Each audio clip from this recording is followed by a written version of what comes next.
शरीर है, आत्मा है और मन।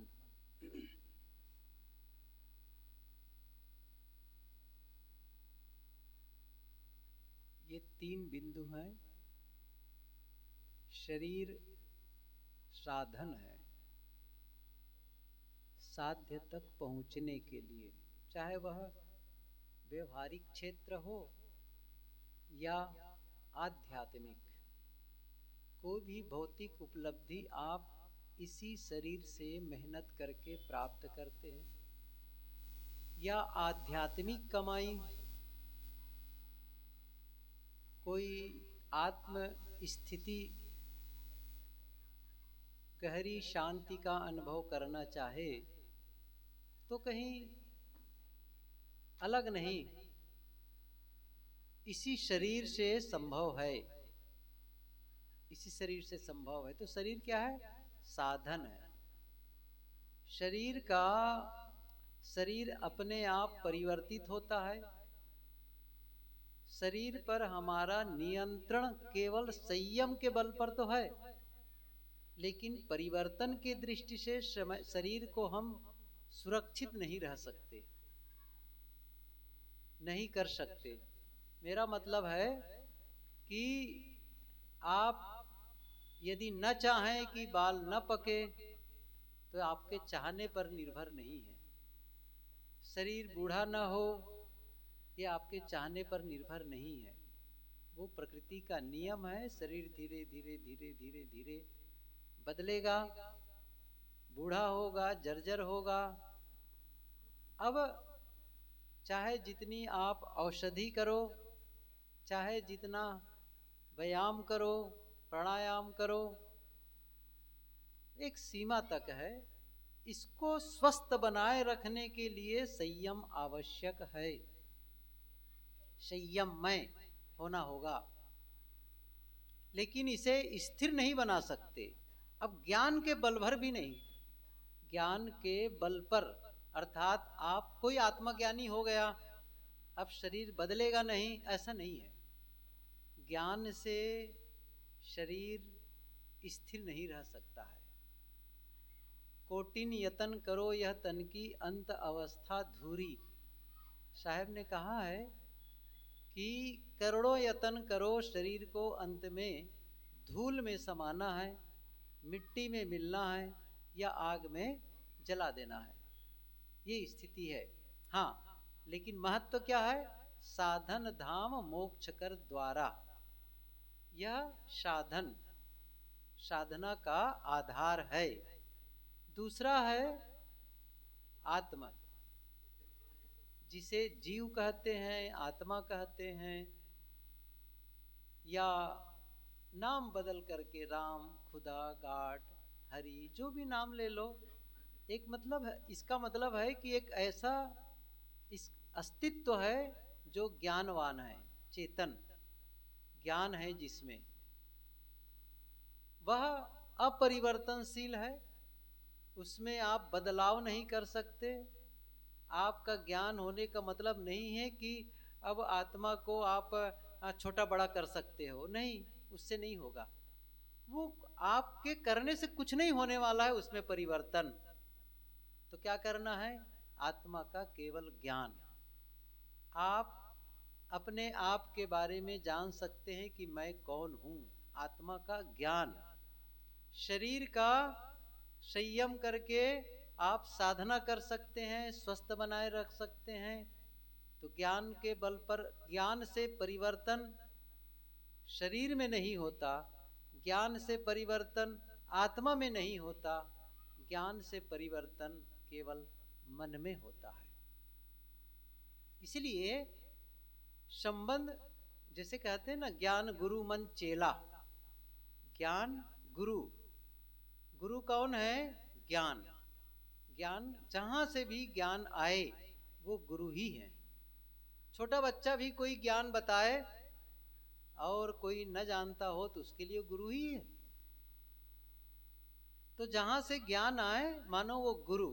जैसे दत्तात्रेय के लिए कहा जाता है 24 गुरु किए, तो गुरु किए तो मतलब कोई विधिवत दीक्षित नहीं हुए, वो वस्तुतः गुरु का मतलब है सीखने की क्षमता या सीखने की आकांक्षा कह लो, बस सीखने की आकांक्षा ये है। यदि आप सीखना चाहते हैं तो आप कहीं से भी ज्ञान प्राप्त कर सकते हैं। गुरुदेव जी कहते थे एक टूटे मकान जो खंडहर है उसे देखकर भी ज्ञान हो सकता है। एक पेड़ जो मुरझा गया है, पत्तियां खत्म हो गई हैं, एक ठूट है, उससे भी ज्ञान हो सकता है। और कबीर साहब ने यही किया भी, कुदरत का उन्होंने अध्ययन किया। कबीर साहब के विषय में ये कहते हैं कि लोग पढ़े लिखे नहीं थे और उनका कहने का आधार केवल एक पंक्ति है, मसी कागद छुओ नहीं, कलम गहो नहीं हाथ। ये केवल एक साखी की अर्धाली है बस। अब साखी पूरी नहीं कहते। ये जो कहने वाले हैं कि कबीर पढ़े लिखे नहीं थे, उन लोग को केवल क्या कहते हैं, कबीर तो खुद कह दिए हैं मसी कागज छुओ नहीं, कलम गहो नहीं हाथ। यद्यपि इस पंक्ति से भी यह संकेत नहीं मिलता है कि मैं पढ़ा लिखा नहीं था। कोई कलम कागज न छुए इसका मतलब नहीं है कि वो अक्षर ज्ञान नहीं किया है या वो पढ़ा लिखा नहीं है। सदगुरु विशाल देव के बारे में गुरुदेव जी बताते थे, या जो भी उनके दर्शन किए हैं या उनके बहुत गहराई और निकट में रहे हैं वे लोग बताते हैं साहब तो वैसे वो भी विद्यालय नहीं गए थे लेकिन जब सदगुरु विशाल देव को कबीर विचारों से परिचय हुआ, उनके गुरु रघुवर साहब से जब ज्ञान मिला, तब उन्हें समझ में बात आई, यदि इस कबीर के विषय में या कबीर के विचारों के विषय में ज़्यादा जानना है तो इनके ग्रंथों को पढ़ना पड़ेगा। तो पढ़े तो थे नहीं, तो उनके पुरोहित जो आते थे दीवार में ककहरा क ख ग घ घ पूरा लिख दिए कहते हैं, और बस उसको बता दिए ये है ये है। बाद में आकर के जोड़ बता दिए, ऐसा होता है जोड़ अक्षरों का ऐसा, तो वो शब्द बनाने के, और बस इतना ही। वो तो प्रतिभावान से जल्दी पकड़ लिए, फिर वो पढ़ने लग गए और एक ही पुस्तक को कई कई बार पढ़ते थे। लेकिन जब उन्हें कहना हुआ, अपने पदों को अपनी पंक्तियों को कहना हुआ, तो वो अंदर में रचना कर लेते थे और बोल देते थे। कभी वो कलम हाथ में लेकर के कागज पे लिखा नहीं और उनके जो पद है ना 20-20 पंक्तियों का पद भी है। अब आप सोचिए, अंदर अंदर वो बना करके उसको याद कर लेते थे और बोल देते थे। बहुत मेधा संपन्न थे। यही कबीर साहब की भी बात है। कबीर साहब भी अपने बोल देते थे। उन्होंने साफ कहा है, कहें कबीर हम जात पुकारा, कहने की शैली कबीर की है। वो लोगों के बीच कहते हैं। अभी मेरा ये विषय नहीं है इसलिए विस्तार नहीं दूंगा। मैं तो एक किसी संदेश के लिए बात कह रहा था कि कबीर साहब जी को पढ़े लिखे नहीं कहते हैं, लेकिन नीचे की पंक्ति में स्पष्ट है, चारी युग का महात्म कबीर मुख ही जनाई बात। उस चारों युग में जिसकी महत्ता गाई गई है, महिमा गाई गई है, उसको मैं शब्दों से अर्थात बोल करके कह देता हूँ, बता देता हूँ। कहा जाता है कि महाभारत को लिखे तो हैं गणेश जी और बोले हैं वेद व्यास जी। तो कोई नहीं कहता वेद व्यास गणेश की रचना है। आज भी जज अपना जजमेंट बोल देता है और उसका स्टोनो लिख लेता है, तो इसका थोड़ी माना जाता है जज का नहीं है, वो इसके कलर का है, ऐसा नहीं कहा जाता है। ऐसे ही है ये भी। लेकिन कबीर साहब जी ने प्रकृति को पढ़ी, समाज को पढ़ा, जीवन को पढ़ा। ये सबसे बड़ी विशेषता। आप उनकी पंक्तियां आप सुनते हैं, जैसे उस समय की जो स्थितियां थी, आज यदि होते कबीर साहब जी तो जरूर ये गाड़ी मोटर मोबाइल रेडियो टीवी सबका उदाहरण दे दे करके वो लोगों को समझाते। लेकिन उस समय समझाने के लिए क्या था, चक्की चलती देख के, अब वही दिख रहा था, तिहा कबीरा रोए, या माटी कहे कुम्हार से तू मत रौंदे मोही, यही तो कह रहे थे। लकड़ी कहे लुहार से पात झरनता देख के हस्ती को पलिया, हम चाले तुम। अब बहुत सारी अब पूरा पढ़ डालिए। अभी सुन रहे थे कुछ देर पहले कि बोया पेड़ बबूल का, आम कहाँ ते खाए। अब सोचिए, अब ये कैसे प्रकृति को पढ़ना और उसे जो हम समझ सके ऐसे शब्दों में पिरो करके बता देना, डाइजेस्ट करिया। जैसे मधुमक्खी है ना, वो मधुमक्खी क्या करती है, वहां से पराग ले करके और उसको डाइजेस्ट करके वहां इकट्ठा कर देती है। इसीलिए कहते हैं मधुमक्खी को फिर से नहीं करना पड़ता, सीधे आप खाते हैं और बहुत जल्दी वो आपके ब्लड में चला जाता है। दूसरा भोजन होगा तो वहाँ खाएंगे, डाइजेस्ट होगा, पेट फिर उसको डिस्ट्रीब्यूट करेगा। वो नहीं है सिस्टम, उसे बड़ा सरलता से, क्योंकि एक बार वो पच चुका है। ऐसे ही जो कठिन विषय हैं, गुरुदेव जी के बारे में भी आप लोग जानते हैं, जैसे आप वेद आपको दे दिया जाए और वेद पढ़ो, तो शायद हम लोग पढ़ेंगे भी नहीं और पढ़ भी लेंगे समझेंगे भी नहीं। लेकिन उनकी लिखी वेद क्या कहते हैं पुस्तक, अब वो पढ़ लिए, पढ़ करके डाइजेस्ट किए, पचा लिए और ये समझे कि आम जनता को वेद से, वेद को कैसे समझेगी आम जनता, उस भाषा में उसको लिख दिए, उस शैली में। अब चाहे वो उपनिषद के संबंध में हो, योग दर्शन के संबंध में हो, विवेक चूड़ामणि के संबंध में हो या गीता के संबंध में हो। ये मैं कह रहा था। तो आत्मज्ञान के बारे में मैं कह रहा था कि हाँ, वो मन का बदलना, वो ज्ञान से मन का बदलाव होता है, ज्ञान से शरीर का बदलाव नहीं होता है। शरीर का बदलाव मतलब जो शरीर बदल रहा है उसको स्थिर करने का काम नहीं हो सकता है, या ज्ञान से आपको आत्मा में कोई परिवर्तन कर दें, नहीं हो सकता है। क्यों? उसको परिवर्तन की जरूरत भी नहीं है, क्योंकि वो तो शुद्ध है, बुद्ध है और मुक्त रूप है। अशुद्ध हो तब वो शुद्ध किया जाए, बंधन में हो तो फिर उसे मुक्त किया जाए, वो तो स्वरूप से मुक्त ही है। लेकिन हमारा जो चित्त है, हमारा जो मन है, यदि वो अशुद्ध है, हमारा मन अशुद्ध है, तो फिर शुद्ध आत्मा से उसका संबंध नहीं होगा। यदि हमारा मन बंधा हुआ है तो मुक्त आत्मा से उसका संबंध नहीं होगा। हमारा मन विकारी है तो निर्विकारी आत्मा से उसका संबंध नहीं होगा। इसीलिए जैसा आत्मा शुद्ध बुद्ध है, वैसे ही हमें चित्त को भी, मन को भी शुद्ध और मुक्त रूप बनाना पड़ता है। मैं ये कह रहा था कि आपका जो मन है, यह जीवन का आधार बिंदु है। और कबीर साहब की ये पंक्ति इस संबंध में जग जाहिर है। यदि कोई बीजक वाणी, कबीर वाणी का कोई एक पंक्ति बताओ, ऐसा कहे जो प्रकाश स्तंभ की तरह है, या कहो स्वर्ण स्तंभ की तरह, नाम कुछ भी ले लो, उसकी तरह है जाजल्यमान, तो वही एक पंक्ति है। एक साधे सब साधिया, सब साधे एक जाए, जैसे सींचे मूल को फूले फले अघाए।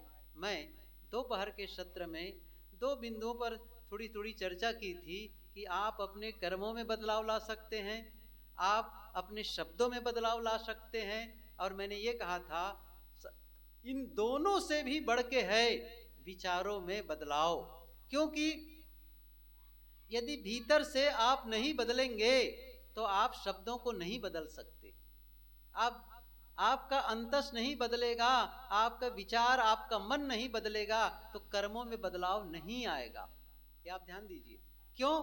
क्योंकि आपका जीवन अंदर से बाहर प्रकट होता है, बाहर से नहीं होता है, अंदर से बाहर, अंदर से। इसलिए मैंने ये भी कहा था कि बाहर आप दोष देना बंद कर दीजिए, परिस्थितियों को दोष देना बंद कर दीजिए। परिस्थितियों को ये मत कहिए परिस्थितियां ऐसी हो गई, लोग ऐसा कर लिए, नहीं। ये जो दिख रहा है ना, या उनके द्वारा जो मिल रहा है हमें, लोगों द्वारा हमें मिल रहा है, ये दुनिया के द्वारा हमें मिल रहा है, ये उनके द्वारा नहीं है, ये हमारे ही द्वारा है जो भेजे हैं। साहब ने कहा है इस चीज को, सदगुरु कबीर ने, उनकी पंक्ति है, याद करो। जो दर्पण प्रतिबिंब देखिए आप दुहनमा सोए, यह तत्व से वह तत्व है, याही से वह होय। सदगुरु कबीर क्या कहते हैं दर्पण के सामने खड़े हो जाओ, जो दर्पण प्रतिबिंब देखिए तो क्या दिखेगा सामने? आपका प्रतिबिंब। लेकिन वो प्रतिबिंब कहां से आया है? बिंब से, बिंब से प्रतिबिंब।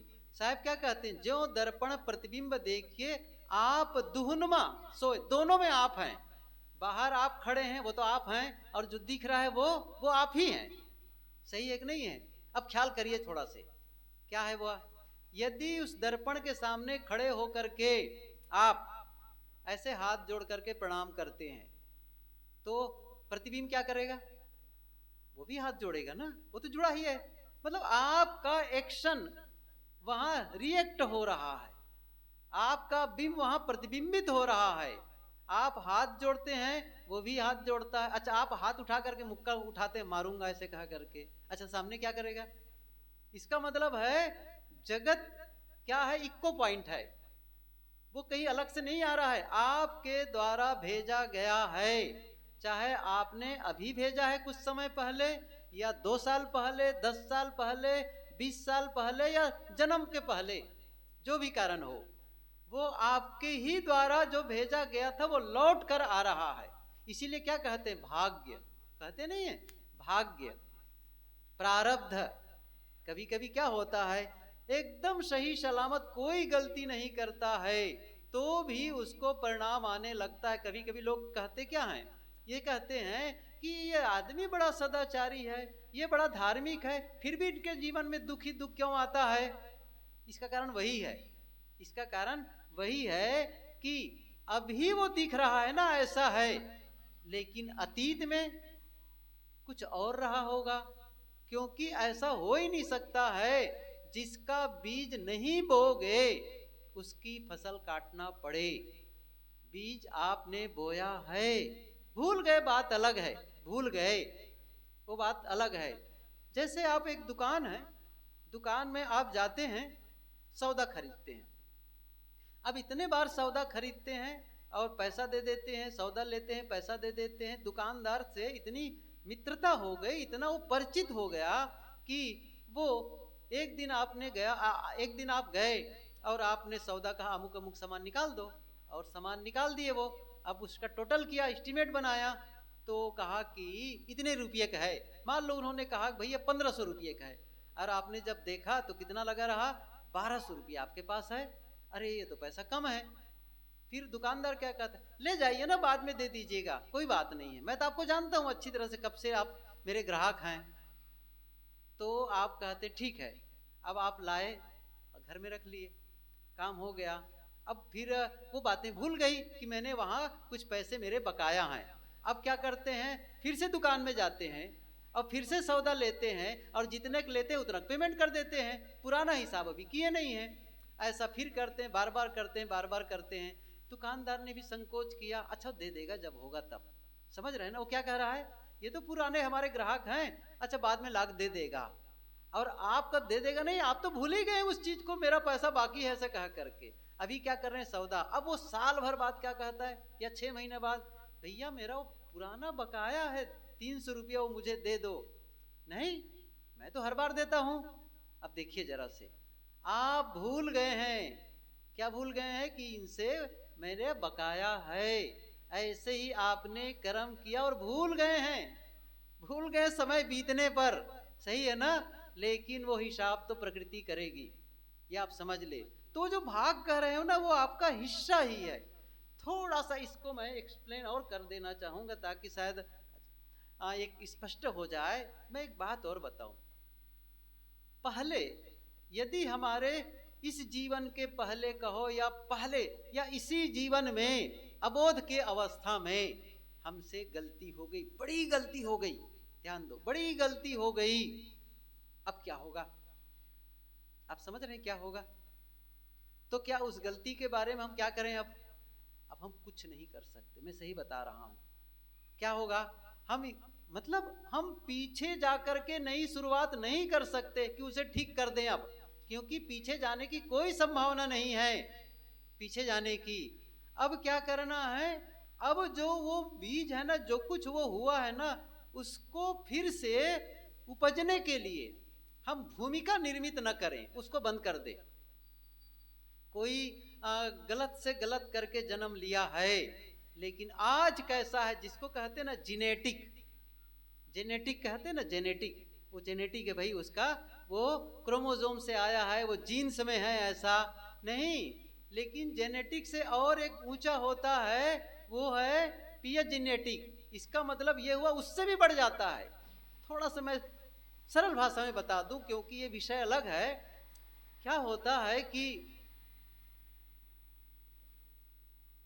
वर्तमान का आपका कार्य व्यवहार कैसा है, यह महत्वपूर्ण है। जैसे कोई बहुत बड़ा आपने गलत कर्म करके आए, लेकिन वर्तमान में आप क्या कर रहे हैं? हर आदमी के अंदर, देखो एक दो की बात नहीं कह रहा हूं, हर आदमी के अंदर में अच्छे और बुरे दोनों संस्कार हैं, ये तो पक्का है। हमारे अंदर में अच्छाइयां भी हैं और हमारे अंदर में बुराइयां भी हैं, दोनों चीजें हैं। अब प्रश्न ये है, अच्छाई बाहर निकले या बुराई बाहर निकले, कैसे निकलेगा? वो कैसे निकलेगा? एक दादाजी अपने पोते को कहानी सुना रहा था। कहता था कि दो भेड़िए हैं और दोनों बहुत लड़ते हैं। अच्छा, दो भेड़िए का लक्षण क्या है? एक भेड़िया ऐसा है जो हमेशा मेरे सहयोग करता, सहयोग क्या करता है, यह काम अच्छा है, वह काम अच्छा है, आप इन सद्गुणों का पालन करो, ये अच्छे काम करो, दूसरों का सहयोग करो, क्षमा करो, बहुत अच्छी अच्छी बातें बताता है। दूसरा भेड़िया कहता है, अरे नहीं, इससे बहुत अच्छा आदमी बनकर के कोई धनी नहीं हुआ है, कोई अच्छा नहीं बन गया है। वो कहते हैं इसको ऐसा करो, ऐसा करो, छल कपट करो, दूर, बहुत सारी बातें कहते हैं। तो और दोनों लड़ते हैं आपस में, दोनों भेड़िए लड़ते हैं। तब पोते ने क्या पूछा, अच्छा दादाजी तो जीतता कौन है फिर? दोनों भेड़िए लड़ते तो जीतता कौन है? तब दादाजी ने क्या कहा, जिसको मैं पोषण देता हूं, जिसको मैं खुराक देता हूं, वही जीतता है। इसका मतलब है मेरे भीतर अच्छे और बुरे दोनों प्रकार के संस्कार तो हैं, लेकिन वर्तमान में उस संस्कारों को बाहर आने का या जीवन में उसका प्रभाव पड़ने का वर्तमान में क्या अवसर दे रहा हूं मैं।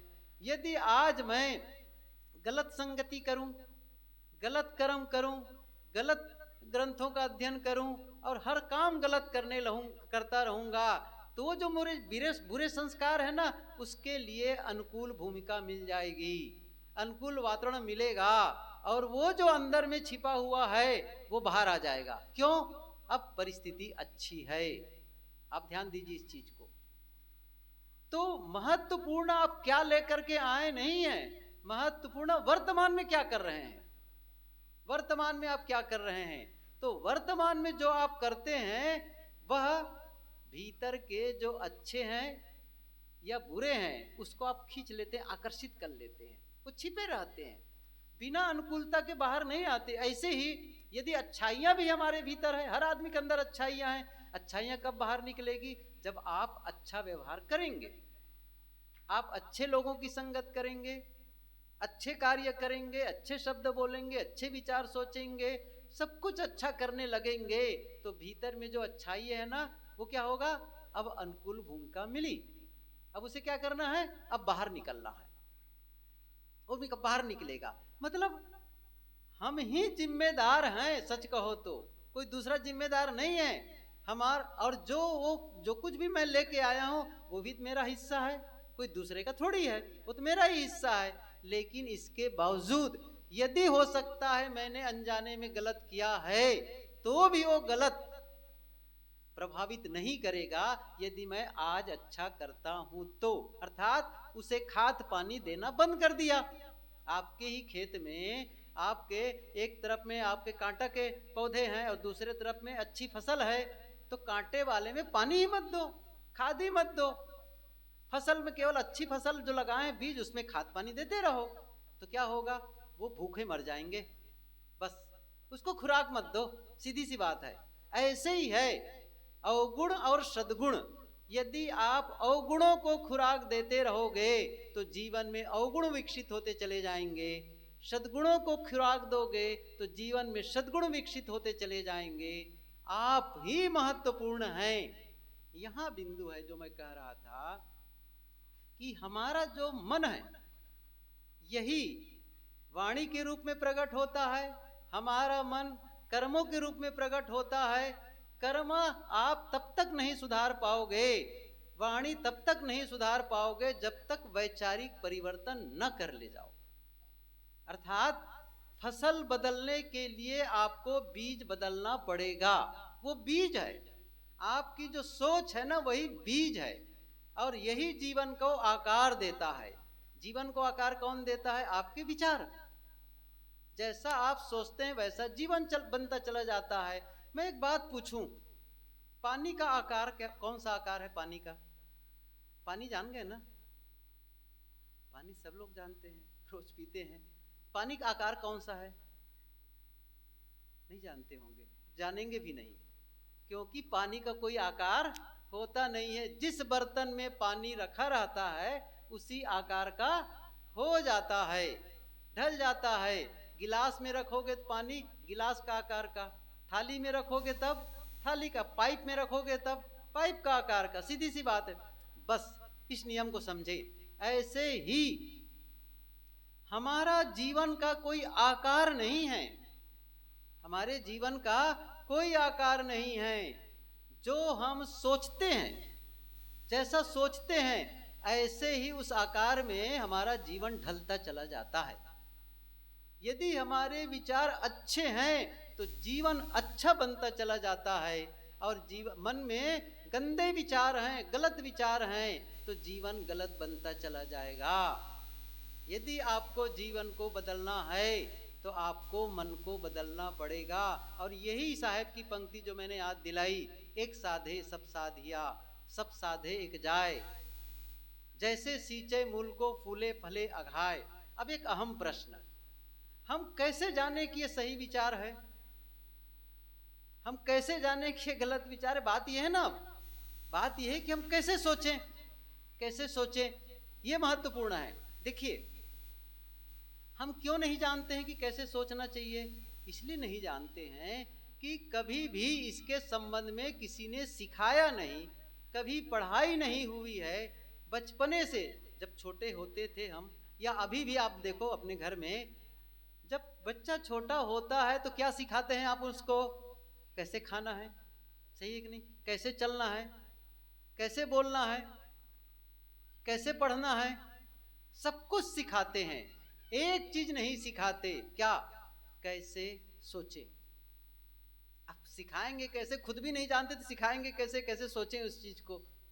और यही सबसे बड़ी बात है, यही जीवन की टर्निंग पॉइंट। और इसीलिए जीवन हम लोग का उथला उथला रह जाता है, जीवन की गहराई में नहीं उतरते हैं।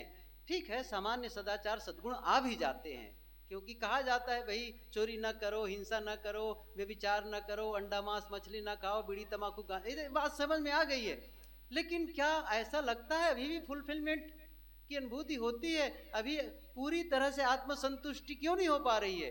क्योंकि अभी हमारा मन का स्तर उस स्तर पे नहीं पहुंचा है जहां मैं आत्मसंतुष्टि महसूस कर सकूं।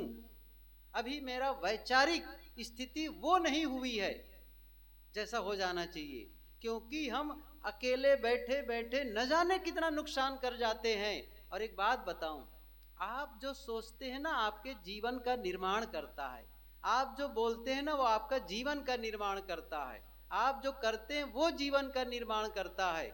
जैसे आपको मैं बताना चाहता हूं, आप अकेले बैठे हों, ख्याल करिए, अकेले बैठे हों और अकेले बैठे बैठे आप किसी के विषय में गलत सोच रहे हैं, गलत अर्थात वो मान लो किसी के हिंसा के बारे में सोच रहे हैं, उस आदमी को मारना है, मारना है ऐसा कह करके आधा पौना घंटा या 1 घंटे तक उसको ऐसा मारना है, वैसा करना है, वैसा करना है, कुल मिलाकर के उसका विध्वंस कर देना है, ऐसा आप अंदर अंदर सोच रहे हैं। अभी कर नहीं रहे हैं, न बोल रहे हैं, ध्यान दीजिए, न अभी आपने किसी को कहा, न आपने वो एक्शन लिया, केवल सोच रहे हैं, केवल विचार।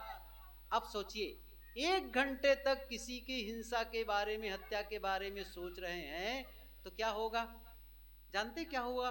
उस 1 घंटे के बाद 1 घंटे के बाद अब आप में हिंसा करने की संभावना बढ़ जाएगी। जब आप नहीं सोचे थे ना, तब उतनी संभावना नहीं थी, उतनी संभावना नहीं थी जितनी आप 1 घंटे तक हिंसा के बारे में सोच लिए, तब हिंसा की संभावना बढ़ गई। और इसीलिए संत लोग कहते हैं ना, चोर, अच्छा चोर किसे कहते हैं आप लोग बताओ? चोर कब कहते हैं किसी को? सही है कि नहीं? देखो मैं ईमानदारी बताऊं, हम सब कुछ ना कुछ चोरी तो किए हैं। मैं सही बताऊं ना, मानो या ना मानो, किसी न किसी रूप में किए हैं, लेकिन हमें कोई चोर तो कहता नहीं है। सही है कि नहीं है? अच्छा क्यों नहीं कहता है चोर? बताओ क्यों नहीं कहता है? बस एक ही बात बताऊं, पकड़े नहीं गए हैं बस। सही है ना, पकड़े नहीं गए हैं, बस इतनी सी बात है। तो कहा जाता है कि चोर कब कहलाता है? जब पकड़ा जाता है। लेकिन सच क्या है? चोर बने बिना कोई चोरी करता ही नहीं है। पहले चोर बनता है तब चोरी करता है, पहले हिंसक बनता है तब हिंसा करता है, पहले आदमी व्यभिचारी बन जाता है तब व्यभिचार करता है। गजब है बात ये। इसका मतलब है पहले बना, चोर बना, हिंसक बना। इसका मतलब है चोरी के विषय में सोचा। बिना सोचे कैसे होगा बताइए मुझे? संभव है? विचार ही नहीं आया। मैं आप लोगों को पूछूं, अभी आप लोग सत्संग में आ गए यहाँ, तो घर से सोच करके चले, कैसे ही आ गए? यहाँ आने के बाद कहते हैं अच्छा मैं कैसे आ गए यहाँ पर, पता ही नहीं मुझे चला। ऐसा कुछ है क्या? ऐसा नहीं है। क्या हुआ होगा? आपको सूचना मिली, क्या सत्संग है 12, 13, 14, अब क्या कहना है, और वो भी 2 दिन तो 2 मीटिंग है। अब प्लानिंग कर रहे हैं, मुझे सत्संग में जाना है। अच्छा तो घर का काम भी बहुत है, तो क्या करूं, कुछ काम को बाद में करूं या कुछ काम को पहले निपटा दूं या किसी को सौंप दूं, देखो मैं सत्संग में जा रहा हूं या जा रहा हूं, इसको संभालना। अब प्लानिंग किए नहीं पहले, अर्थात पहले आप सोचे तब जाकर के सत्संग में आए। आप लोग को पूछता हूं, आपके घर में कई प्रकार की सब्जी रखी है, तब क्या करते? सोचते हैं ना किसको बनाऊं। सही है कि नहीं? सोचते हैं ना। तो पहले सोचना होता है, बाद में करना होता है। और सोचना ही गलत हो तब करना कैसे सही होगा? ये मैं कह रहा हूं। समझ रहे हैं ना मैं क्या कहना चाहता? सोचना ही गलत होगा तो करना कैसे सही होगा? सोचना ही गलत होगा तो शब्द कैसे सही निकलेंगे? तो बदलना कहाँ है? उसी को, उसको ठीक कर लेंगे तो क्या हो जाएगा? अपने आप शब्द ठीक हो जाएगा, अपने आप सोचना से करना ठीक हो जाएगा। इसलिए विचारों को बदलना है। अब और बात आती है जो मैंने कहा कि कैसे जाने कि अच्छा है कि बुरा है। देखिए एक चीज समझें आप, अच्छे का मतलब ये हुआ जिससे आपका भला हो और दूसरों का भला हो। ये आप सूत्र याद रखिए। क्या कहना है? अर्थात ऐसा जो आपका भला करे, आपका हित करे और दूसरों का भी हित करे। केवल आपका भला करे लेकिन दूसरों का अहित हो रहा हो, दूसरों का नुकसान हो रहा हो, फिर ये सही नहीं है। आप ध्यान, ये सही नहीं है फिर आपका सोचना। दूसरे का भी भला हो। और मैंने कहा था ना, आप सोचते हैं यही महत्वपूर्ण है। बस किसके लिए सोचते हैं, किसका नुकसान सोचते हैं, ये तो सेकेंडरी है। प्राइमरी क्या है? वो आपके भीतर का थिंकिंग जो प्रोसेस है, जो आपका चिंतन का प्रोसेस है, वो महत्वपूर्ण है। आप क्या सोच रहे हैं, ये इसको ठीक करो। आप अकेले बैठो, किसके विषय में सोचते रहते हैं? दूसरों के विषय में। अच्छा दूसरों के विषय में सोचते हैं, दूसरों के भलाई के विषय में सोचते हैं या बुराई के विषय में? आप कहेंगे दूसरों का नुकसान हो, दूसरे के घर आग लग जाए, दूसरे के एक्सीडेंट हो जाए, दूसरे के घर चोरी हो जाए, ये आप सोच रहे हैं ना, सोच रहे हैं। ये नहीं है कि उनको नुकसान होगा, उनको नुकसान होगा, ऐसा नहीं है। यहाँ पर आप बीज बोते हैं, ध्यान दीजिए, यहाँ बीज बोते हैं और बीज कहाँ गिरता है? आपके हृदय में। बस यहाँ बोते, यहाँ गिरता और यहीं पैदा शुरू हो जाता है। फिर वो उसको नहीं पता। जैसे मैं बताऊं आपको, आपका एक खेत है, ख्याल करिए, बिल्कुल सरल ढंग से बता रहा हूं, आप समझ जाएंगे। ये बहुत ही महत्वपूर्ण सिद्धांत है मन का, लेकिन इसको बिल्कुल सरल ढंग से बताता हूं। आपका खेत है छोटा सा, अब खेत में आप बीज लेकर गए बोने के लिए, चाहे आप धान का हो, गेहूं का हो, मक्का का हो, चाहे चने का हो, किसी भी, या कोई सब्जी का बीज, कुछ भी बीज लेकर बोने जा रहा हूं, क्या कह रहे हैं, ये जो बीज बो रहा हूं, ये जो खेत में बो रहा हूं, यह खेत जो उत्पादन होगा यह मेरे फलाने रिश्तेदार के लिए या मेरी बेटी के लिए है, मेरे लिए नहीं है। सही है कि नहीं? ऐसा आप कहते हैं, मेरी बेटी के लिए है या किसी और भाई के लिए है, मेरा नहीं है ये जो बो रहा हूं। खेत को पता है किसके लिए है, वो खेत को पता है किसके लिए। वो क्या कहेगा, मुझे नहीं पता कि किसके लिए है, मैं ये जानती हूं कि जमीन क्या कहती, मैं ये जानती हूं कि मुझ में बीज डाल रहे हो और जो डालोगे मैं पैदा कर दूंगी, बस उससे मतलब नहीं है। इसका मतलब है आपके भीतर जो परमात्मा बैठा है ना, या आपके अंदर में जो कॉन्शियस माइंड है ना, या सब कॉन्शियस माइंड है, उसको पता नहीं है कि किसके लिए आप सोच रहे हैं। दूसरे के लिए भी सोच रहे हो तो भी फल आपको मिलेगा। ये सिद्धांत को समझिए आप। क्या है, यदि दूसरे के लिए गलत सोच रहे हैं तो भी आपको गलत परिणाम आएगा, दूसरे के लिए अच्छा सोच रहे हैं तो भी आपको अच्छा परिणाम आएगा। मुझे मतलब नहीं है कि किसके लिए है, आप सोच क्या रहे हैं, बस ये ध्यान रखो। अच्छे का मतलब होता है जिसमें आपका भला हो रहा हो, दूसरों का भला हो रहा हो, अर्थात अच्छे विचार। अच्छे विचार का मतलब यही हुआ कि आप अच्छा सोचते हैं, अर्थात आपके मन में प्रेम के विचार जगते हैं, क्षमा के विचार जगते हैं, करुणा के विचार जगते हैं, सहयोग के विचार जगते हैं, आपके मन में दूसरों का भला करने का विचार जगता है। ये विचार सही है, लेकिन किसी के मन में बदले का भाव जगा, किसी के लिए घृणा है, किसी के लिए नफरत है, किसी के लिए ईर्ष्या है, द्वेष है, ये जहर है। आप समझो इस चीज को। ये बाहर का जहर तो आपके शरीर का नुकसान कर देता है, लेकिन जन्म जन्म का नुकसान करने वाला, और यही साथ जाता है, ध्यान दीजिए, शरीर साथ नहीं जाता। एक पंक्ति आप सुनते हैं सदगुरु कबीर की, मन मरे न माया मरे, मरी मरी जात शरीर। ये जो माया है ना, यही है। और माया क्या है, माया कोई अलग की चीज नहीं है, मन माया की कोठरी, या मन माया तो एक है। अब सोचिए कबीर साहब कितनी अच्छी बात कहते हैं, ये एक ही चीज है जो आपके अंदर में विचारों की जो श्रृंखला चल रही है, विचारों का जो प्रवाह है, यही नदी जो साहब ने कहा है ना कि खन उबय खन डूबय, नदियां नहीं सांसरी बही नीर, यही विचारों की श्रृंखला है। ये विचारों को जब तक आप बदलोगे नहीं, तब तक जीवन बदलने वाला नहीं है। चाहे आप रोज सत्संग सुनो, रोज दिया बाती करो रोज पूजा पाठ करो, नहीं बदल। और रोज मैं कहूं, यदि मैं साधु का कपड़ा पहन लिया हूं तो क्या मैं बदल गया? आपको क्या लगता है? अनुभव नहीं है ना, मैं तो बता रहा हूं ना। अच्छा, मैं आपको अनुभव करा दूं। एक काम करते हैं, सफेद कपड़ा बाजार में मिलता है, अच्छा ना मिले तो मेरे पास आ जाना, मैं दे दूंगा। क्या करना, सफेद कपड़ा ले करके अपने घर में कमरे में चले जाना और 2-3 घंटे के लिए सफेद कपड़ा पहन के रह लेना, ठीक है, जैसे हम लोग पहन के रह लेना।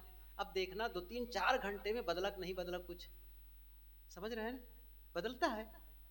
नहीं बदलता है कंठी लेने से भी नहीं बदलता है।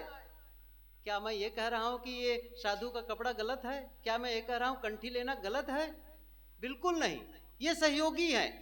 लेकिन ये माने कि केवल ऐसा कर लिए तो हम बदल जाएंगे, ये नहीं होगा। पूजा पाठ से जीवन नहीं बदलता है, जीवन बदलता है जब आप बदलते हैं। और आपका बदलने का केवल एक ही अर्थ है, आपके विचार बदलते हैं, और विचारों का बदलना ही आपकी जिंदगी का बदलना है, ये जीवन का बदलना है। एक कहानी में अभी पिछली जगह भी बताया था, बहुत पुरानी कहानी, कई बार कहा। एक कुम्हार मिट्टी गूंद रहा था, मिट्टी गूंदते रहा तो इतने में एक संत उधर से निकल रहे थे रास्ते किनारे, और बाजू में वो कुम्हार मिट्टी गूंद रहा था कि बर्तन बनाना, कुछ बनाना है कहा करके। महात्मा जी ने कहा, क्या बना रहे हो कुम्हार, क्या बनाने जा रहे हो? उसने कहा, महाराज जी मैं चिलम बनाता हूं। क्या कहा? नहीं सुने? हाँ, चिलम, चिलम समझ रहे? चिलम किसे कहते हैं? मुझे विश्वास है कोई पीते नहीं होंगे, लेकिन चिलम जानते तो है ना उसका बना हुआ। तो वो कहे चिलम बना रहा हूं, आजकल इसकी मांग है।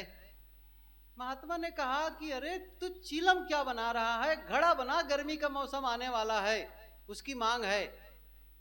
अब संत तो कहे और चल दिए। और कुम्हार के मन में कुछ गूंजा, कुछ विचार अंदर चला गया और कुछ सेकंड पॉज लेकर के वो सोचा और फिर मिट्टी का गूंदने का ढंग को थोड़ा बदल दिया। और क्या किया, उस मिट्टी से पिंड उठा करके चाक पे रखा। और फिर क्या किया, पहले रोज चिलम बनाता था, आज वो घड़ा बनाने लग गया। अब क्या किया, घड़ा बनाने लग गया। तब मिट्टी बोलती है, मिट्टी ने क्या पूछा कि कुम्हार रोज तो तुम मुझे चिलम बनाते थे, आज घड़ा कैसे बना रहे हो? कुम्हार ने क्या कहा, मेरा विचार बदल गया, मेरा विचार बदल गया। तब मिट्टी क्या बोलती है, सुनिए जरा से उनकी बात। उन्होंने क्या कहा, अरे कुम्हार तुम्हारा तो केवल विचार बदला, मेरी तो जिंदगी ही बदल गई। क्योंकि अब तक चिलम बनती थी, चिलम बन रही थी, और चिलम का मतलब जिसके मुंह में आग भरी जाती, मैं भी जलती और दूसरों को जलाती। अब घड़ा बनने जा रही हूं और शीतल जल भरी जाऊंगी और स्वयं भी शीतल बनूंगा और दूसरों को भी शीतल करूंगा। देखो जरा से कितना अंतर हो गया। क्या बदला, विचार बदला। ऐसे ही आपका सोचना सही होना चाहिए। भजन यही है। अब अंतिम बात बताऊं, भजन क्या है बताओ? ये पंक्ति दोहराते बहुत हैं हम लोग। क्या दोहराते हैं, मन की तरंग मार लो बस हो गए। अब तरंग कैसे मारे, कभी सोचे हैं कभी ये तरंग को कैसे मारे, कैसे उस डाइवर्ट करें? अभी तो एक विषय इसमें बाकी रह गया, हमारा जो विचार है ना, ये कैसे इसे हम, देखिए मन की दशा क्या है बताओ, मन की जो स्थिति क्या है, मन का सिस्टम क्या है, वो दोनों ढंग से सोचता है। दोनों ढंग मतलब पुरानी बातों का स्मरण भी कर लेता है और भविष्य की कल्पना भी कर लेता है। अर्थात जो घटनाएं घट चुकी है उसे याद भी कर लेता है और जो घटना नहीं घटी है उसकी कल्पना भी कर लेता है। अब यही है महत्वपूर्ण बात जो मैं बताने जा रहा हूं। थोड़े में बताऊं, इसको विस्तार नहीं दूंगा। अब क्या करना है, जो पुरानी घटनाएं घट चुकी है, अब उनमें से क्या है, अच्छी भी घटना है, गलत भी घटना है। अब सोचिए जरा से, अच्छे और बुरे विचारों में से क्या है, आपके जीवन में अच्छी घटनाएं भी घटी हैं, आपके जीवन में गलत घटनाएं भी, बुरी घटनाएं घटी है। मतलब आपने देखा है आग जलते हुए, आपने देखा है लोगों को मरते हुए, अपने ही घर के लोग ऐसे हैं जो मर गए, आपने बहुत बड़ा बड़ा नुकसान देखे, वो सब याद है आपको, सब याद है। लड़ाई झगड़ा देखे, सब याद है, सही एक नहीं है। लेकिन आपने ये भी देखा है, आनंद देखा है, प्रसन्नता के माहौल को देखे हैं, सत्संग देखा है, संतों के दर्शन किए, सुंदर प्राकृतिक दृश्य देखे हैं, समुद्र किनारे गए हैं, पहाड़ के पास गए हैं, वो सब अच्छे अच्छे दृश्य देखे हैं, अच्छी अच्छी घटनाएं देखे हैं। ये दोनों प्रकार के आपके अंदर भी याद है। अब क्या करना है, क्या करना है, अब देखो आप यही सावधानी बरतनी है। अब वो जो गलत घटनाएं जितनी घटी है, किसी ने आपको गाली दी, किसी ने आपका अपमान किया, किसी ने आपका नुकसान किया, ये गलत है आपके जीवन में। अब उससे वापस अपने वर्तमान में नहीं लाना है। अब ये सावधानी कौन से लाना है, वही जो आपको अच्छा लगे। क्यों? क्योंकि जिसे आप बार बार मन में सोचते हैं वो आपका भविष्य बनता चला जाता है। बस ये समझो, वो आपका आगे निर्माण होता है। आप निर्माता हैं, इसका मतलब है जो सोचते हैं वही बनता है। कबीर साहब जी ने कहा, जो बोल रहे हो ना अंदर अंदर, अपने आप से बोल रहे हो ना, ऐसा है वैसा ऐसा, बस वो आप बन जाओगे। या दूसरों को बोलोगे या अपने को बोलोगे, खुद को बोल रहे हो। देखो बोलने का मतलब केवल शब्दों से नहीं है कि जो मैं बोल रहा हूं। जब आप किसी से नहीं बोलते हैं तब भी तो आप बोलते हैं। किससे बोलते हैं? खुद से बोलते हैं। बोलते कि नहीं बोलते हैं बताओ? खुद से बात होती कि नहीं होती है? और वो जो बोलना है ना, वो आपको बनाता है। कैसे? कबीर साहब की पंक्ति याद करो। कबीर साहब ने कहा है, सोई कहंता सोई होगे, तय निकर न बाहर आओ, हो हुजूर ठाड़ कहत हूँ, तय क्यों धोखे जन्म गवाऊं। क्या साहब कहते हैं, सोई कहनता सोई हो, जो कहोगे। जैसे आपने कहा मैं बीमार हूँ, मैं दुखी हूँ, मुझे लोग परेशान करते हैं, समझ रहे क्या कह रहे हैं, सही कि नहीं। उसने मुझे गाली दी, अब देखो क्या क्या कह रहे हो, क्या बता रहे हो, अब वो रिपीट होने वाला है, समझ लो। आप उसे आकर्षित कर रहे हैं, तो क्या करना है, उसको डिलीट कर देना है, नहीं चाहिए, उसको नहीं लाना है वापस। और जितनी बार उसको लाओगे वो मजबूत होता चला जाएगा। जितनी बार लोगों से चर्चा करोगे, उसने मेरे से ऐसा किया, उसने मेरे से वैसा किया, उसने मेरा अपमान, जितनी बार चर्चा करोगे, ये चर्चा करना ही कांटे को खाद पानी देना है। इसलिए उसे चर्चा का विषय मत बनाओ, चिंतन का विषय मत बनाओ, समझ लीजिए ना। विचारों का विषय, चिंतन का विषय, क्योंकि जो चिंतन का विषय वही आपका चित्त का विषय बन जाता है बार बार। इसलिए क्या करें, उसको नहीं, अच्छी बातों को, जिसे आप जीवन में चाहते हैं उसे आप सोचो, उसे आप सोचो। तो अतीत की बातें वही लानी है जो आपको सबक सिखाए। कोई या तो पाठ के लिए कुछ सबक आपने सीखा ना, मान लो याद आ गई गलत घटनाएं, तो देख लो उस समय अब मुझे क्या सीखना चाहिए उस घटना से, अब ऐसी गलती मुझे नहीं करनी है, ऐसा संगति नहीं करनी है, मतलब वो सबक सीखना है बस इससे, न कि उसको रिपीट करते जाना है अच्छी चीज। और इसी प्रकार भविष्य की कल्पना, जो आप जीवन में बनना चाहते हैं, होना चाहते हैं, उसके बारे में सोचो, उसका आप विजुअलाइजेशन जिसे कहते हैं मानसिक चित्रण बनाओ। अब ये चीज अलग है, इस पर ध्यान देना। तो मैं ये कह रहा था, ये बड़ा विस्तार है इस विषय को, लेकिन ये बहुत कठिन विषय जरूर है, लेकिन जब तक इसे आप लोगों को बताया ना जाए तो बात समझ में कैसे आएगी। ज्यादातर तो इन विषयों को मैं साधना शिविर होता है तो थोड़ा सा एक्सप्लेन कर लेता हूँ, बाकी सामान्य सत्संग में। लेकिन आज कुछ बातें थी कि मैं कहूँ कि भाई मैंने क्या क्या कहा, आप अपने, जैसे मैंने हाथ का उदाहरण दिया, हाथ में यह भी कर सकते हैं वह भी। शब्दों के बारे में कहा, शब्दों में आप गाली भी दे सकते हैं और किसी को अच्छे शब्द भी कह सकते हैं। एक शब्द करे औषधि, एक शब्द करे घाव, ये साहब ने कहा है। तो ऐसे भी शब्द जो नुकसानदायक है, ऐसे शब्द है जो फायदेमंद है, ऐसे शब्दों का प्रयोग करो जो आपको भी अच्छा लगे, दूसरों को। ऐसे ही विचारों के बारे में वह सोचो जो आपके लिए भी अच्छा हो और दूसरों के लिए भी अच्छा हो। और ये विचार तरंगों के रूप में जाते हैं, और विचारों के आगे थोड़ा एक और इस तरह लेवल, वो है भावनाएं, इंटेंशन, भावनाएं थोड़ा सा लेवल और आगे है। पहले एक्शन, फिर वाणी, फिर विचार, और थोड़ा से आगे वो है भावनाएं। अब वहां तक ठीक करना पड़ता है भावनाओं के स्तर पर। वो हमारी भावनाएं भी सही होनी चाहिए, वो गड़बड़ होगा तो सब गड़बड़ होता चला जाएगा। कुल मिलाकर के संक्षेप में कहूं तो अंतस परिवर्तन, हृदय परिवर्तन यही है। आप भीतर को बदलेंगे नहीं तो बाहर रिजल्ट बढ़िया आने वाला ये भजन है। अकेले में बैठ करके अपने को बदलो। प्री पहले से जीवन में क्या चाहते हैं उसको पहले से तैयारी करो, पहले से तैयारी करो, तभी जाकर के जीवन सुंदर बनता है। कुछ बातें थी, मैंने विचारों के विषय में कुछ बातें कही कि विचार हमारे जीवन को कैसे प्रभावित करते हैं, विचारों को हम कैसे बदल सकते हैं। और ये अब देखो ये चीजें क्या है कि कोई भी आपको पूजा करने का तरीका बता देगा, कोई भी आपको पढ़ने का तरीका बता देगा, सही है कि नहीं है। कोई आपको, कोई जैसे विदेश गया हो, दुबई गया हो, तो चलो साथ में मैं दुबई ले चलता हूँ, ये भी हो सकता है। लेकिन अंदर को सोचने का बदलने के लिए ये आपको ही करना पड़ेगा। कोई बता सकता है, मैंने कई सिस्टम बताया कि ऐसा करने से ये होता है, ऐसा होता है, लेकिन अब ये चीजें क्या, अकेले बैठ करके जब वहां पर प्रवेश करोगे अकेले में, और जब तक आप अकेले नहीं होगे भजन हो ही नहीं सकता है। भीड़ में भजन नहीं होता है, ये सत्संग है, ये भजन नहीं है। ध्यान दीजिए, सत्संग है। सत्संग में केवल थ्योरिटिकल बातें बताई जा रही हैं, कोई प्रैक्टिकल बातें नहीं है। ये थ्योरिटिकल, थ्योरी की बातें, सिद्धांत की बातें बताई जा रही है। प्रयोग तो आपको अकेले में करना होगा। जब आप अकेले में बैठ करके सचमुच उस मन को देखोगे कि मेरे मन में कैसे विचार आ रहे हैं, तब कहोगे नहीं ये विचार अच्छे नहीं हैं, इसको मुझे बदलना है। और आप बदल देंगे, आप बदल सकते हैं।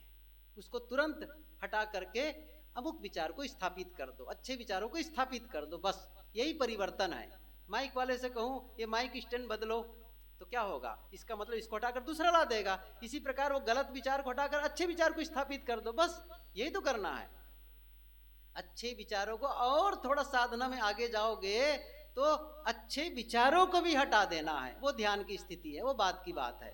बस आज इतना ही कि हम अपने विचारों को बदलकर अपने जीवन को बदल सकते हैं और जीवन को जैसा चाहे वैसा हम बना सकते हैं।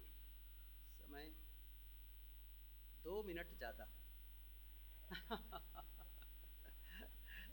अच्छा 2 मिनट हम ज़्यादा भी कर दिए, क्योंकि फिर बाद में ना कह दे 10 मिनट ज़्यादा कह के आप लोग को धन्यवाद। मुझे पता है कि बहुत कठिन विषय मैंने प्रस्तुत किया, फिर भी आप लोग सुन रहे हैं, ये तो पता नहीं कितना भीतर गया।